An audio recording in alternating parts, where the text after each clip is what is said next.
surveyor by profession. I run a company called CBM Surveys. This evening, I'll be talking about the use of drones for effective mine planning and production. Basically, the function of mine planning has primary objectives, which are supposed to increase the value of a mine, improve the production per ton, design future infrastructure expansion, monitor and minimize environmental impact, and then improve general safety on a mine. Mine planning needs and requirements are a bit varied. We have the long-term mine planning and a short-term mine plan. The short-term mine plan is supposed to work its way into the long-term plan. Okay, when it comes to survey data, being a surveyor for that matter, there are ways of gathering data. We had traditional methods of gathering data using total stations, using GPSs. But this time around, a few things are changing, and then again we are falling into the big data kind of space. Briefly, long-term mine plans require certain data sets, and they are topographic data, they are drainage and surface hydro data, land use and spatial data sets. You also have base maps showing settlement, utilities, communication lines, etc. And then we have infrastructure, that's capacity data sets. All these are things which a long-term mine planner needs to be able to determine how much, depending on the life of mine, what kind of infrastructure they have in place and what additional infrastructure they have to put in place. On the other hand, the short-term mine planner is looking at the periodic survey data sets, which are data sets which are supposed to fall in line with what the life of mine is. They also look at the day-to-day drill pattern data sets. They look at drill and blast, drill survey data sets. They look at ore mark data sets, stockpile volume calculations, waste dump data sets, etc. Now, big data, has shown us quite a number of things. There were these laser scanners which came up, and then all of a sudden there's something that we call unmanned air vehicles, which are drones for that matter. There are two basic types of drones, and we can classify them based on how they operate. We have those that can take off vertically with the rotors. We call them rotary drones, and we have the fixed wing drones.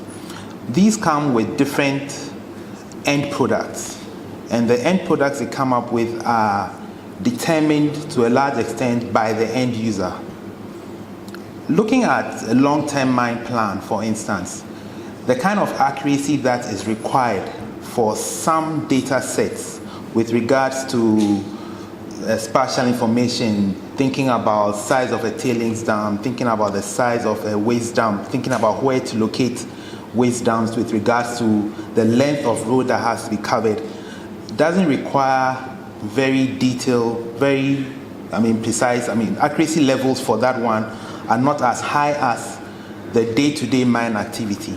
So in selecting the type of drone to use for long-term mine planning vis-a-vis what the short-term mine planner requirements are, helps again with this separation, this classification. Typically, for short-term mine planning, there has to be some amount of accuracy, because it's that measurement that is going to inform the long-term mine planner with regards to whether he has actually estimated the time or estimated the volumes that he has made. So there's going to be this match. And then when he gets that data, it's going to feed back to the short-term mine planner. So it's a back and forth thing. The good thing about using drones is that this kind of information or this process is repeatable. It's autonomous, it's repeatable. So if you fly a particular area today, you can fly it again tomorrow, you can fly it again in a year, you can fly it again in 3 years, the same particular area. And that builds on big data things we're talking about. Basically, what I'll do is that, I'll try and tailor the rest of the discussion with regards to mine planning and what the drone does for that. I'll just give one particular scenario, and then anyone can come up with any scenario that they've encountered, and we can talk about it. Okay, so now it's just for us to talk, that's it. Okay, so scenario one. There's a mining company that has been operating for about 3 years, and they've done their life of mine studies, and they're going to be operating again for another 4 years.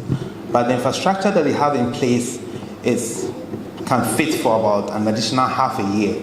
So they have to put infrastructure for the remaining 4 years per se.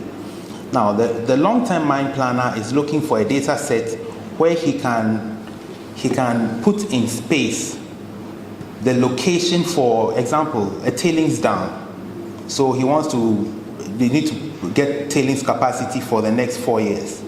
So he needs a contour map, what we call a topographic map. Okay. Traditionally, we would have gone with the total stations and the GPSs, cut our grid lines, which takes forever.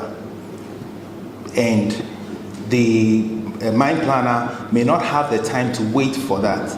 So along came the drone. Now, the thing about the drone is that we're able to capture all the data that is available. The rest of it is how you process it to harness the contents for your use. So I'm getting you a topographic data set. In the process of getting the topographic data set, I fly a drone.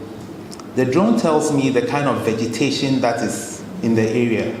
The drone tells me the kind of drainage systems that exist. The drone tells me again the kind of infrastructure that's on the ground, whether you have cocoa farms, whether you have people having other industries, like you have pipelines, you have electricity line, power lines, you have settlements and all that, all in the bid to get you the topographic data. So these are some of the advancements that have come about as a result of using drones. In getting topographic data, we've managed to capture all this other data, which you would have the environmental people needing, you would have the community relations people also needing as well. And so this is just one particular scenario in which drones have kind of helped to a very large extent.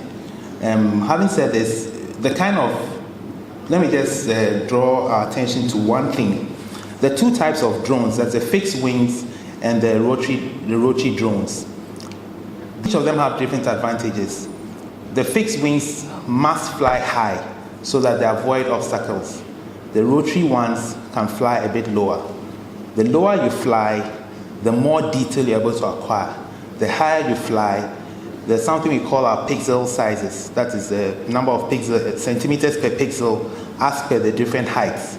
And that can give you different accuracies as it goes on. So that's just one scenario that I can give. Now, if anyone has any questions or any insights they would want to get, I'm ready for that. Okay. Thank you very much.